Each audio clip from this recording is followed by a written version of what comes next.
Siti seorang bocah yatim yang ditinggal mati ayahnya sejak usia 2 tahun. Kini Siti berumur 7 tahun. Sehari-hari pulang sekolah, Siti masih harus berkeliling kampung menjajakan bakso. Karena ia masih anak-anak, tentu belum bisa mendorong rombong bakso.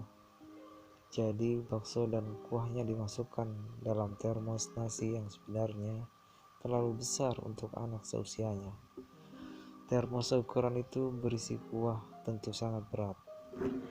Tangan kanan menenteng termos, tangan kiri menenteng ember plastik hitam berisi mangkok-mangkok, sendok, kuah, dan peralatan lain. Dengan terseok-seok menenteng beban seberat itu, Siti harus berjalan keluar masuk kampung. Terkadang jalannya menanjak naik. Kalau ada pembeli, Siti akan meracik baksonya di mangkok yang diletakkan di lantai. Maklum, ia tak punya meja.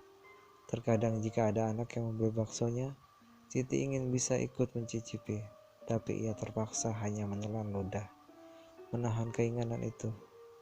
Setelah 4 jam berkeliling, ia mendapat upah 2.000 perak saja. Kalau baksonya tak habis, upahnya hanya 1.000 saja. Lembaran seribuan lusuh berkali-kali digulung-gulungnya. Sampai di rumah, Siti tak mendapati siapapun. Ibunya jadi buruh mencangkul lumpur di sawah milik orang lain. Tak setiap hari ia mendapat upah uang tunai. Terkadang ia hanya dijanjikan jika berhasil ia akan mendapatkan bagi hasilnya. Setiap hari kaki ibunda Siti berlumur lumpur sampai setinggi paha. Ia hanya bisa berharap kelak panenan benar-benar berhasil agar bisa mendapat bayaran. Hari itu Siti ingin bisa makan kangkung. Ia pergi ke rumah tetangganya, mengetuk pintu dan meminta izin agar boleh mengambil kangkung. Meski sebenarnya Siti bisa saja langsung memetiknya, tapi ia selalu ingat pesan ibunya untuk selalu minta izin dulu pada pemiliknya. Setelah diizinkan, Siti langsung berkubang di empang untuk memetik kangkung, sebatas kebutuhannya bersama ibunya.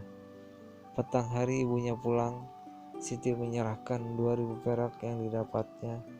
Ia bangga bisa membantu ibunya. Lalu ibunya memasak kangkung hanya dengan garam.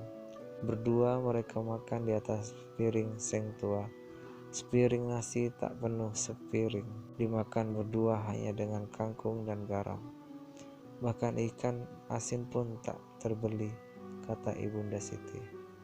Bayangkan, anak sekecil itu pulang sekolah menenteng beban berat jualan bakso keliling kampung. Tiba di rumah tak ada makanan. Kondisi rumahnya pun hanya sepetak ruangan berdinding kayu lapuk. Atapnya bocor sana sini, sama sekali tak layak disebut rumah. Dengan kondisi kelelahan, dia kesepian sendiri menunggu ibunya pulang hingga petang hari. Sering Siti mengatakan dirinya kangen ayahnya. Ketika anak-anak lain di kampung mendapat kiriman uang dari ayah mereka yang bekerja di kota, Siti suka bertanya, kapan ia dapat kiriman? Tapi kini Siti sudah paham bahwa ayahnya sudah wafat. Ia sering mengajak ibunya ke makam ayahnya, berdoa di sana. Makam ayahnya tak bernisan, tak ada uang pembeli nisan, hanya sebatang kelapa penanda itu makam ayah Siti. Dengan rajin Siti menyapu sampah yang nyaris menutupi makam ayahnya. Di sanalah Siti bersama ibunya sering menangis sembari memanjatkan doa. Dalam doanya Siti selalu memohon agar diberi kesehatan supaya bisa tetap sekolah dan mengaji. Keinginan Siti sederhana saja, bisa beli sepatu dan tas untuk dipakai sekolah sebab miliknya sudah rusak.